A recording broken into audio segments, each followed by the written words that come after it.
2 দিনে টানা বর্ষণ ও ভারতে উজান থেকে নেমে আসা পাহাড়ি ঢলে বিপদসীমার 130 সেন্টিমিটার উপর দিয়ে প্রবাহিত হয়ে ফেনী মুহুরী নদীর বাঁধের 3টি স্থানে ভাঙন দেখা দিয়েছে। 11টা বাজে এখান থেকে ভাঙি মুহুরী নদীর ভাঙি ব্যাগ দোকান হাল ব্যাগ সব মাল ব্যাগ লই গেছে কই মানুষ বিষম ভয়াবহ চলতেছে। বন্যা বহুত ক্ষতিকর। এ পর্যন্ত পানি বারবার উঠে এখানে। আমাদের ভিতরে বাজারে আজকে 40 থেকে 50 বছর ধরে এ কোনো ক্ষতি হয় নাই।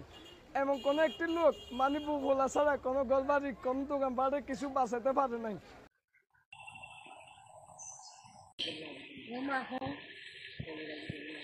ফলে এতে বন্যা নিয়ন্ত্রণ বাঁধে 4টি স্থান ভেঙে ফেনী জেলার ফুলগাজী ও পরশুরাম উপজেলার বেশ কয়েকটি গ্রাম বন্যার পানিতে তলিয়ে গিয়েছে। প্রধানমন্ত্রীর নির্দেশনা হলো দুর্দশাগ্রস্ত এলাকার লোকজনের মুখে হাসি ফোটাতে হবে। সেই লক্ষ্যে আমরা এসেছি। আমরা একটা সমীক্ষা করা হয়েছে এই জন্য আমরা 50 কোটি টাকার উপরে প্রকল্প হলে পরে আমরা একটা ফিজিবিলিটি স্টাডি করি, যাতে করে এটা সঠিকভাবে আমরা কার্যক্রমটা গ্রহণ করতে পারি। আমার ফিজিবিলিটি স্টাডি শেষ হয়ে গিয়েছে। আমরা সপ্তাহখানেকের ভিতরে আমরা কপি পেয়ে যাব। আমরা চিফ ইঞ্জিনিয়ারকে বলেছি যে ডিপিপি প্রণয়ন করতে আগামী 2 মাসের ভিতরে আমরা এটা একটিকে উঠানোর চেষ্টা করব।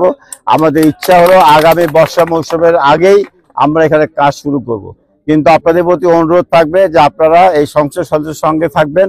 এখানে যখন কাজ চলমান থাকবে, যাতে করে কাজের মান ভালো হয়, সেই জন্য আপনারা লক্ষ্য রাখবেন, যাতে করে আপনাদের এলাকার কাজটা সঠিকভাবে হয়, সঠিকভাবে সময় মতো কাজটা আমরা উঠাতে পারি। আমরা আপনাদের আশ্বস্ত করতে চাই যে আগামী বছরের বর্ষা মৌসুমে এই ধরনের আর আপনাদের প্লাবিত হবেন না।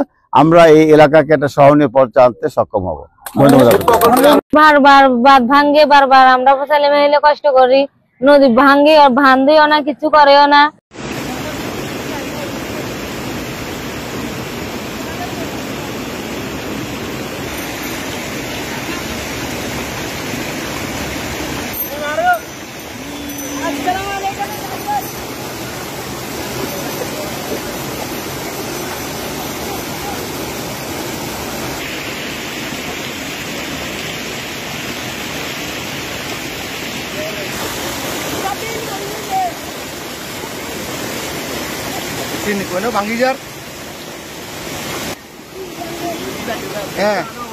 ব্রিজ ভাঙি যার চলে গেন না।